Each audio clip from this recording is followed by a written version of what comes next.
जमा गावा के वीडियो में आपका स्वागत है। मित्रों, आज की चर्चा हिंदू धर्म शास्त्रों में पुत्र को बहुत महत्व दिया गया है। पुत्र को अपने माता पिता और पितरों को नरक से बचाने वाला कहा गया है। हर माता पिता की हार्दिक इच्छा होती है कि उसका योग्य और वंश और नाम को रोशन करने वाला उसका एक पुत्र हो, जिसके साथ वो अपना जीवन बिता सके। हर व्यक्ति चाहता है कि उसके घर में सुख शांति हो, लेकिन कई बार देखा गया है कि परिवार में लड़के की शादी पर जब घर में बहू आती है तब परिवार के लोगों का उसके साथ सामंजस्य नहीं बैठ पाता और घर में कलह होनी शुरू हो जाती है। आजकल शादी के बाद अलग रहने का चलन बहुत ही ज़्यादा है, बढ़ गया है। इससे माता पिता जिन्होंने अपने पुत्र को बड़े लाड़ प्यार से पाला होता है, उसकी स्थिति बहुत विकट हो जाती है। पहले पुत्र को बुढ़ापे का सहारा कहा जाता था, अब पुत्र जब पढ़ लिख कर कुछ करने लायक होता है, बहुधा देखा गया है कि वो शादी के बाद में पूर्णतः अलग ही अपनी दुनिया बसा लेता है या अलग हो जाता है, या साथ में रहकर भी ऐसी स्थिति हो जाती है कि अलगाव सा बना रहता है। इसके बाद इसके लिए तो बहुत सारे कारण हो सकते हैं। शादी के बाद एक लड़की जब अपना सब कुछ छोड़कर एक नए घर में नए वातावरण में आती है, वहाँ पर उसे अपना सबसे नज़दीकी पति ही लगता है, जिसको वह अपना तन मन धन सब कुछ सौंप देती। लेकिन जब उस घर में उसके पति के पहले से ही रिश्ते माता पिता भाई बहनोई होते हैं, जिसके साथ वह लंबे समय से रह रहा होता है, इन रिश्तों में या इन रिश्तों से आपसी सामंजस्य बनाना बहू और परिवार के अन्य सदस्यों के लिए कई बार बहुत कठिन हो जाता है। इसके अतिरिक्त आजकल की जो संस्कृति है, तेजी से बढ़ते हुए टीवी इंटरनेट के चलन, बढ़ते भौतिकवाद के कारण भी नव दंपति अपने एक अलग ही रूमानी दुनिया सृजन कर लेते हैं, जिसके कारण कई बार टकराव होने की स्थिति भी या टकराव भी होने लगता है। याद रखिए, साथ में रहने से परिवार नव दंपति दोनों को ही लाभ है। उस घर में आने वाली संतानें सुरक्षित और सुशिक्षित सुसंस्कृतिक होती हैं। परिवार की आर्थिक और सामाजिक मानसिक सुरक्षा बनी रहती है।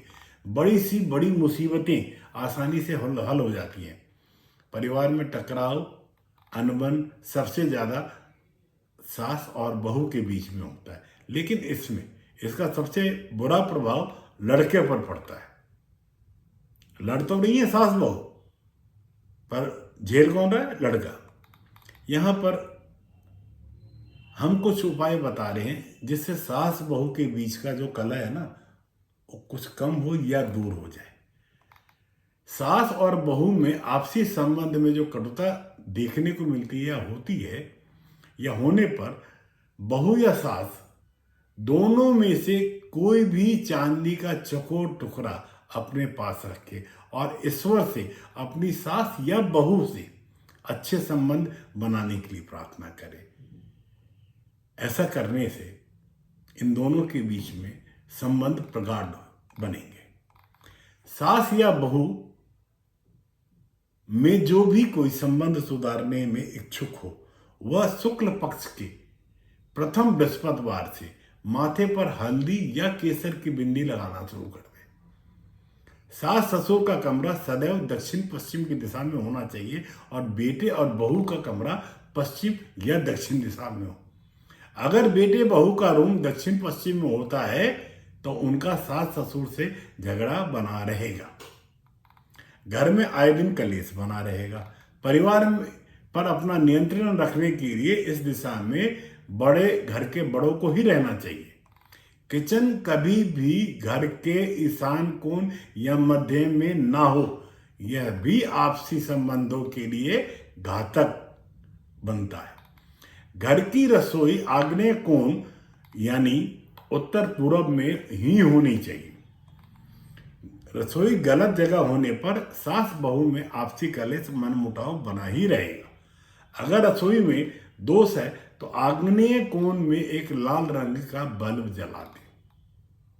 इसके अतिरिक्त रसोई घर आग्नेय दिशा के स्थान पर किसी अन्य दिशा पर बनी है तो उसकी दक्षिण और आग्नेय दिशा को की दीवार को लाल रंग से पेंट कर दें, जिससे उसका दोष दूर हो जाए।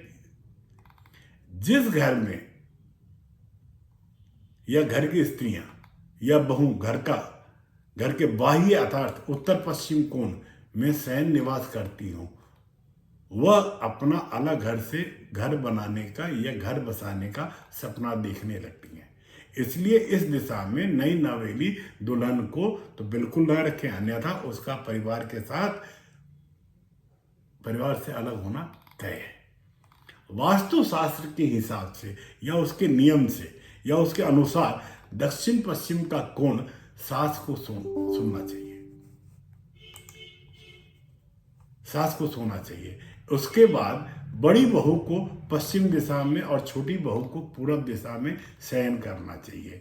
इससे क्या होगा कि स्त्रियों के बीच में पारस्परिक प्रेम, सद्भावना और सहृदयता बनी रहेगी।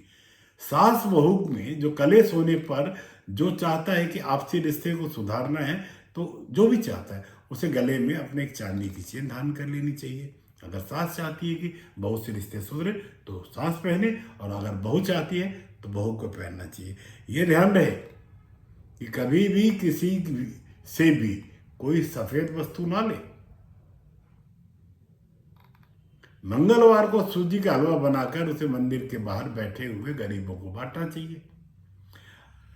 अगर घर में सास बहू का सदैव कलेश रहता है तो घर के मुख्य द्वार पर दरवाजे पर सफेद आंख की गणेश जी लगाएं।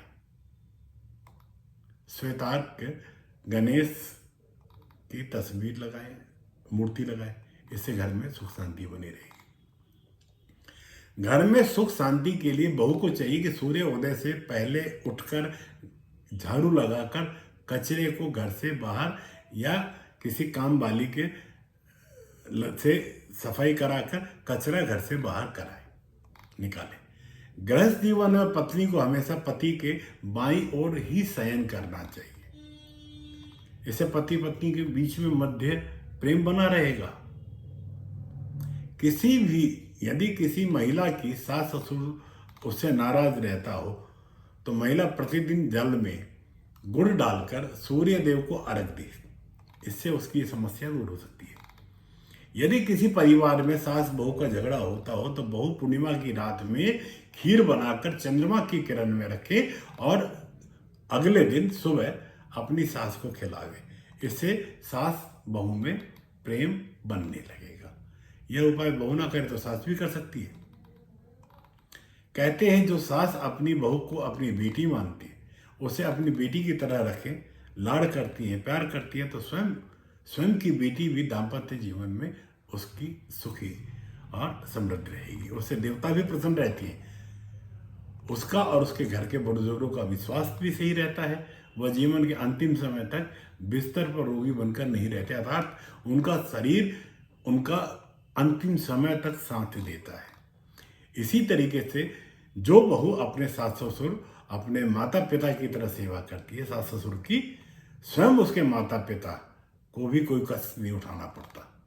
उनके माता पिता, उस बहू के माता पिता का भी स्वास्थ्य शरीर बुढ़ापे तक सेहत देता है और जीवन आसानी से कट जाता है। जो बहू अपने सास ससुर और ससुराल वालों के साथ मिलकर रहती है और उनका ध्यान रखती है, उनका दिल नहीं दुखाती, अर्थात घर में प्रेम और हर्ष का बीज लगाकर उसकी देखभाल करके उसे पौधे और वृक्ष का रूप बनाती है, उसके पति और बच्चों पर आकस्मिक विपदा कभी नहीं आती। उस घर में धन की कमी कभी नहीं होती। उस स्त्री और उस पति से रोग तो दूर ही दूर रहते हैं। उसका परिवार, उसके बच्चे प्रेम और सद्भाव के वृक्ष की छांव बड़े होकर अपने माता पिता के आज्ञाकारी होते हैं, उनकी सेवा करते हैं, अंत तक उनके साथ रहते हैं, उन्हें किसी भी तरह का कोई कष्ट नहीं होने देते। मित्रों, शास्त्रों के अनुसार जब सुहागन स्त्री का निधन होता है तो उसकी सास बहू के उसकी सास जो है, सास की सास, वहाँ पर बहू के मायके से कोई भी नहीं होता। तो बैतरनी नदी शास्त्रों के अनुसार बहुत भयानक जीव जंतु होते हैं जो मृतात्मा के शरीर को नोच नोच के खाती हैं। तो जो बहुएं अपने सास ससुर की सेवा करती है और जो सास अपने बहू की सेवा करती है, लाड़ प्यार करती है, पुत्री की तरह रखती है, बेटी की तरह रखती है, तो उसका जीवन मृत्युपरांत जो बैतरनी नदी है वो आसानी से पार कर जाता है, अर्थात श्री हरि के चरणों में उसको अच्छा निवास मिलता है। तो मैं वीडियो को समाप्त करते समय एक ही बात कहूँगा, उन बहुओं से जो अपनी सास से नहीं बना कर रखना चाहती और उन सास से जो अपनी बहुओं से नहीं बना कर रखना चाहती, दोनों को समझना चाहिए कि आप किसी की बेटी हैं। आप बहू न समझकर उसको बेटी माने और आप उसको अपनी सास को सास न मान के आप उनकी माँ की तरह कदर करें, माँ माने। देखिए दोनों का भला है,